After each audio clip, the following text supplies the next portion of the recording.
Assalamu alaikum wa rahmatullahi wa barakatuh to some of you and south to the rest of you. Hit the share button because the message is more important than the messenger. Listen, I'm going to address this from two Latin Americans who dare ask African Americans why we're not getting involved. Now, if you're asking some why they're celebrating, that kind of is understandable. Because, again, who are these white folk to tell anybody darker than them not to live in any part of the Americas after what they've done? But to ask us to risk or to put any of our skin in the game is rather insulting because you've had blanqueamiento across your cultures. If I say blanqueamiento to any of you, it doesn't really depend on which nationality you are, unless maybe you're Chilean or Argentine, in which case it's been practiced at the government level so that individuals don't have to practice it. But outside of that, Uruguay, Paraguay as well, but outside of that, I say it in Colombia, you'll understand. If I say it in Puerto Rico, which is a territory, you'll understand. If I say it in the DR, you'll understand. If I say it in Venezuela, you'll understand. Pretty much wherever you have some melanin, you understand that term. Some in Mexico will sit up and ask this dumb question. If somebody starts to raise their voice and argue, somebody else might say, well, where's your blonde hair and blue eyes? In other words, how dare you raise your voice and argue like this if you don't have these traits? So you're white supremacist as a culture, and we at one time were that way, but we didn't take you as an enemy. And so what you proved to us, you actually, especially those of you specifically from Mexico, but you actually were among the first to show us one particular lesson, and that is that whoever the hell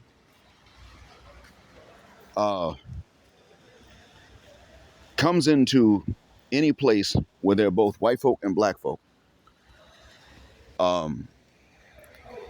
they're going to look up to white, look down on black. And the Indians taught the black Ugandans the same lesson. They never had smoke for white folk. And to this day in South Africa, they ain't got no smoke for white folk. I've been there. And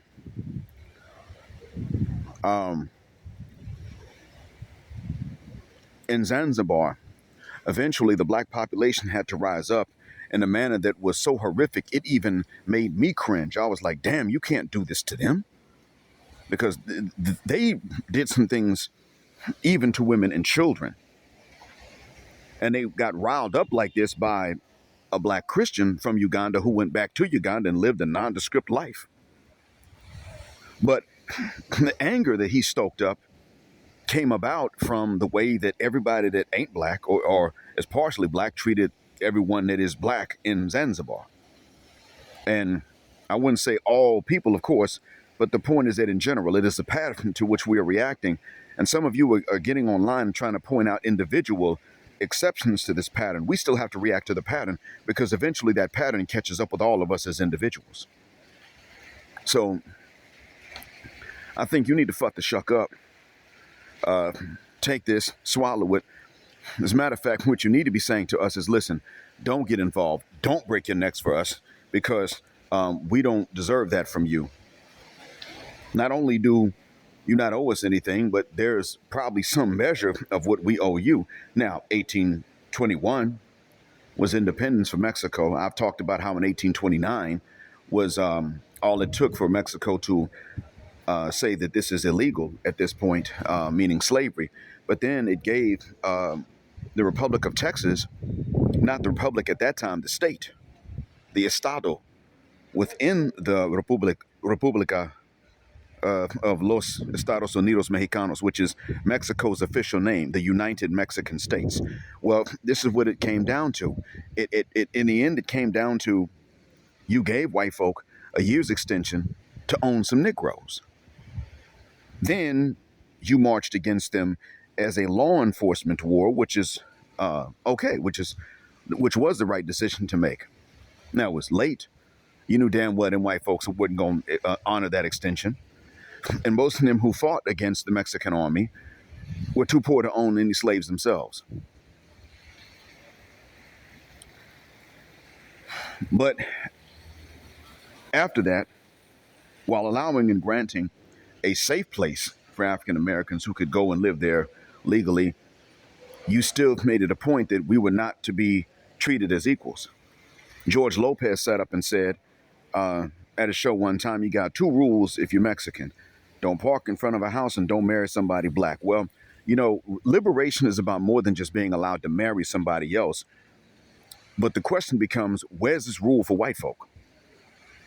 I mean, see, most you all tend to act like, and you try to talk some sort of what you call sense into black militants, uh, and say, well, I mean, why do y'all have this need to mix so damn much? Okay, well, like I said, we came from a heritage of self-hatred, but my question is, why the hell do you have it?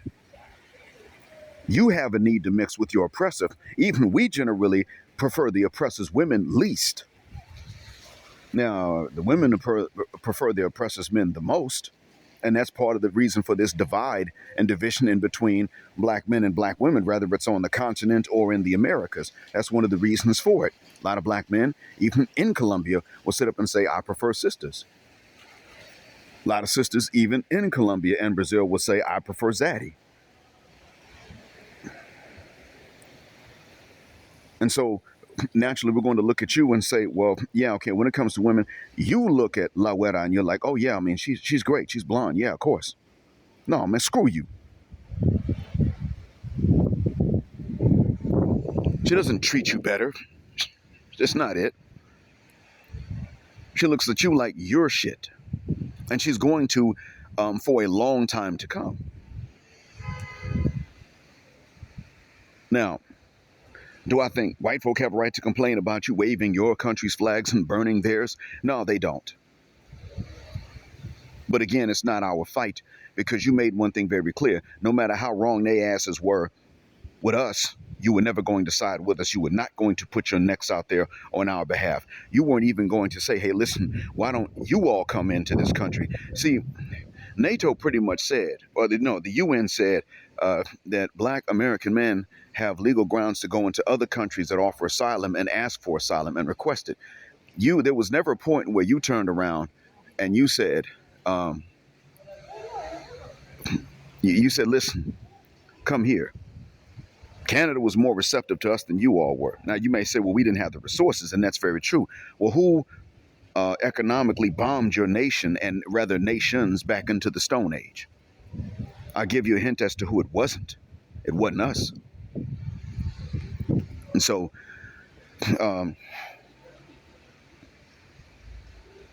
in all honesty, you will take you'll take every shortcut you can. You seem to have very little of a concept of or a very undeveloped concept of accountability. And I thought about this, and I realized that I noticed this in the middle schoolers that were in that were in Gwinnett County when I taught there, middle schoolers. But it dawned on me when I taught in DeKalb for a while, the high school kids, and they were largely Latin American, would actually not make trouble because they didn't want to make trouble for their parents. But I started looking at the parents, you adults, and I realized you have about as much as a sense of accountability as your kids and as our women do. When I say our women, I mean Western women, be they white or black. It's just known they don't have a sense of accountability. As a matter of fact, some would say that they're damn near obsessed with doing wrong and getting away with it so that they can have a good story to tell somebody else. Children have that obsession, and we have Western women that never seem to outgrow it. And many of you seem to have something similar, except I don't think you're doing it so that you can have a story to tell in a barbershop, but rather it looks to me like what you have is this obsession with just doing wrong and getting away with it, so that, I don't know, you seem to have an obsession with doing wrong and getting away with it just for the sake of doing wrong and getting away with it, or for the sake of snuggling up to white folks. See, I didn't side with the N words. Black folks have had a problem, and that is that we have taken it as a badge of pride to put on massa's uniforms and go fight for massa in other places. That's our issue. But see, you're not talking now to somebody who acts like, oh, it's okay when we do it, but when you do it, you're selling out. No, you don't. You're not talking to somebody that has that issue anymore. I've set up and said that we shouldn't be doing it. We don't have any business fighting for them folk. For what? Helping them oppress somebody else for what? We're not being drafted. Some say, man, it's the way to get up out of it. Of course it is. Yeah, absolutely. That's going to be left as an easy way to get up out of the bad situations in which they put you. It's going to be like that every time. They're devils. That's what devils do. Devils leave you one way out, and that is to do something so evil that you know is evil because they want you to go against your conscience and what you know to be wrong. That's why they don't pick certain things that are, they don't offer you rewards in their systems for things that you don't even consider to be wrong. Devils don't try to reward Christians for eating pork or going to nightclubs. They try to reward Muslims for stuff like that. Because we know that we're not supposed to be doing that. That's how they operate. So of course, they're going to come to us and offer us rewards. And usually, even when they do it, they don't say, well, listen, you're going to be involved in helping us to oppress other people. Then the war breaks out, and that's when they send us. And we're like, man, I didn't sign up for this. Well, let me see if I can protect some of my buddies in the unit then at least. But no, y'all say we want to join the military so we can prove that we love this country as much as anybody else by fighting for it in uniform. Hold up. So you want to go and fight for the ones that hate you. And here we were ready to take you in with open arms, and you were like, no, N-word, get away.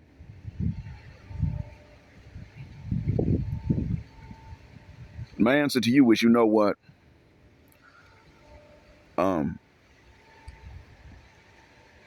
We shouldn't be involved in this because one enemy of ours is doing another enemy a favor.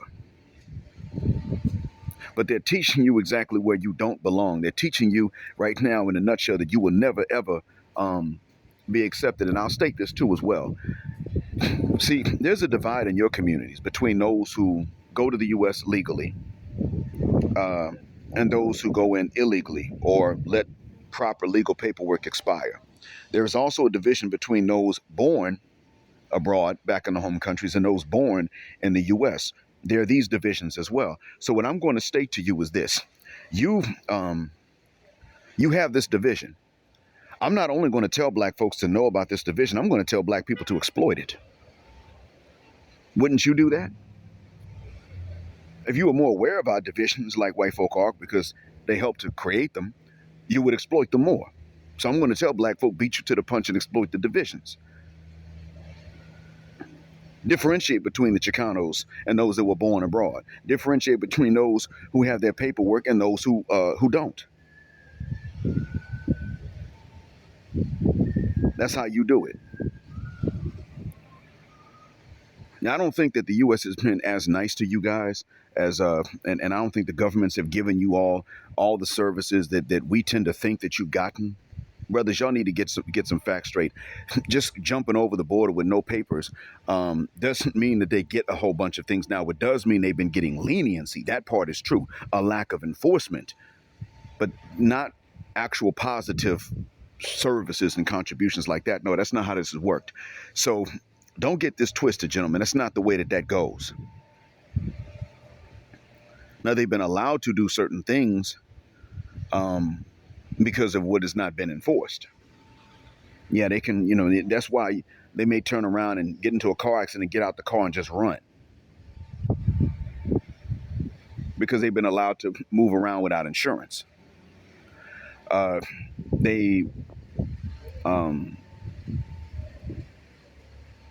the issue with them.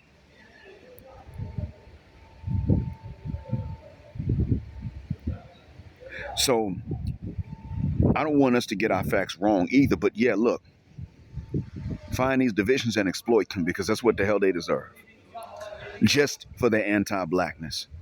And I'm going to say this to Latin America in general. I'm talking back home or your diaspora in the United States. It is insulting to us when you act like our oppressors are our equals. On an individual basis, there will be exceptions. I get that. But your very idea, your opinion is fucked. This opinion that their societies are morally equal, let alone better to ours. No, they're not morally equal to ours. Everything they have is on your back and ours. And I don't want my people to get involved in a fight against you either, because we will be fighting over bones. And at the end of the day, it's always massa that eats the meat. So I don't tell my people to go and harm you per se. I don't want us doing that. What I want is for us to dissolve this notion of a coalition, and that's already been done. We're dissolving the notion of a coalition because there never really was one anyway, except in our own minds. It's been very one-sided, and it always will be, because that's just who the huck you are. And that's because of your notion itself, your faulty opinion that doesn't deserve any respect, that their societies and their systems and what they made are somehow equal to those of us. No, the hell they're not. So, hope that what I said helps out. As always, black heart, black mind, black out, assalamu alaikum, black heterosexual, non-select male power because they don't like it, and black patriarch until extinction of judgment day. Thank you for flying with us here on Jet Black Airways, where the phrase Jet Black's also a verb. Keep Jet Black with us till the wings and the wheels fall off. Gender and racial justice forever.